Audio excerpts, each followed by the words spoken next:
Shalom istri-istri yang berbahagia di dalam kasih Yesus Kristus. Saya percaya istri-istri yang senantiasa mendoakan suaminya dan menyerahkan segala pergumulannya ke dalam tangan Tuhan. Sesuatu pasti terjadi.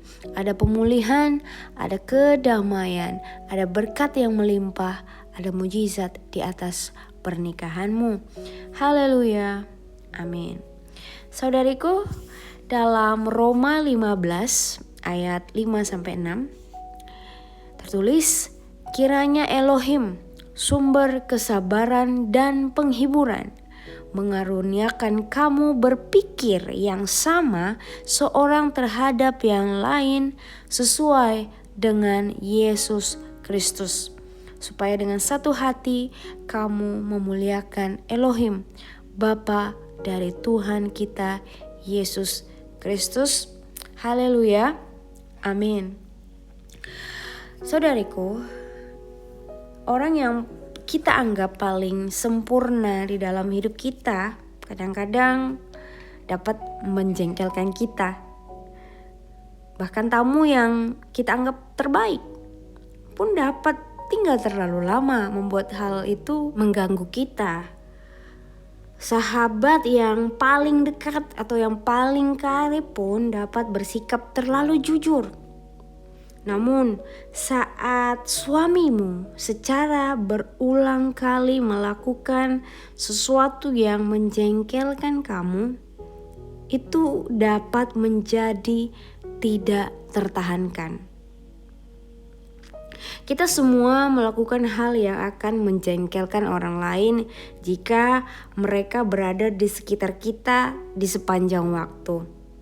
Oleh karena seorang suami dan istri hidup begitu dekat bersama, mereka masing-masing memiliki potensi untuk menjengkelkan satu sama yang lain. Itulah sebabnya masalah ini layak kita serahkan di dalam doa. Jika suamimu melakukan sesuatu yang menjengkelkan kamu, mintalah Tuhan untuk memberikan kesabaran yang melimpah dan menolong kamu untuk bangkit mengatasi hal ini. Saya tahu bahwa ini tampak dapat sangat remeh, tetapi kejengkelan kecil setelah beberapa saat dapat menjadi masalah yang besar. Firman Tuhan berkata bahwa kemuliaan kita adalah memaafkan pelanggaran. Hal itu sangat bermanfaat bagi kita jika kita melakukannya. Namun kadangkala setelah beberapa tahun mengabaikan pelanggaran yang sama, kita tidak dapat lagi membiarkannya. Kita sangat-sangat perlu kuasa Tuhan yang memampukan kita untuk melakukannya. Itu adalah bagian menjadi sepikir dan hidup dalam kesatuan. Bila kamu berada dalam keadaan di mana suami kamu melakukan sesuatu yang tidak dapat kamu tanggung selama hidupmu, mintalah Tuhan sumber damai sejahtera untuk mempersiapkan cara dalam hatimu berdua untuk membicarakannya. Janganlah hidup terus-menerus dengan merasa jengkel. Mintalah Tuhan untuk menolong kamu melepaskan hal-hal yang tidak penting, tetapi mengerjakan hal-hal yang penting bersama dengan suamimu. Berdoalah agar Tuhan mau menunjukkan kepadamu apapun yang kamu perbuat yang menjengkelkan suamimu. Ada cara bagi dua orang untuk hidup dalam damai dan kepuasan.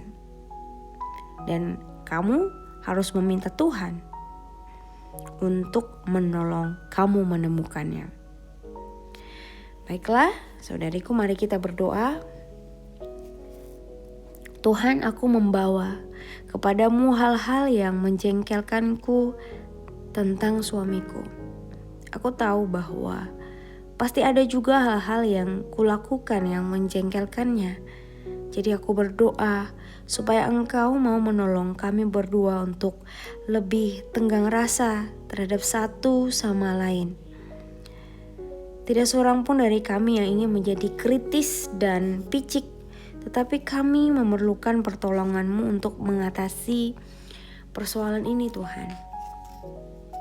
Mampukanlah kami untuk menjadi sepikir sesuai dengan firman-Mu, di mana kami masing-masing memiliki kebiasaan menjengkelkan yang perlu dipatahkan. Tolonglah kami untuk dibebaskan dari itu. Tolonglah aku untuk mengabaikan kesalahannya dan menolongnya untuk mengabaikan kesalahanku. Berikanlah aku kesabaran dan toleransi yang lebih besar, serta jenis damai sejahtera dalam hatiku yang mengizinkan hal-hal yang tidak penting diangkat dari bahuku. Pada saat yang sama, ajarlah aku untuk membicarakan dalam kasih hal-hal yang perlu dikonfrontasi. Aku tidak mau menjadi seorang istri yang meluap-luap dalam kebiusuan, yang semakin hebat seperti panci bertekanan tinggi yang siap meledak. Ambillah semua emosi yang terpendam dalam diriku dan semua sikap kritis yang sudah kuperoleh sebagai akibatnya.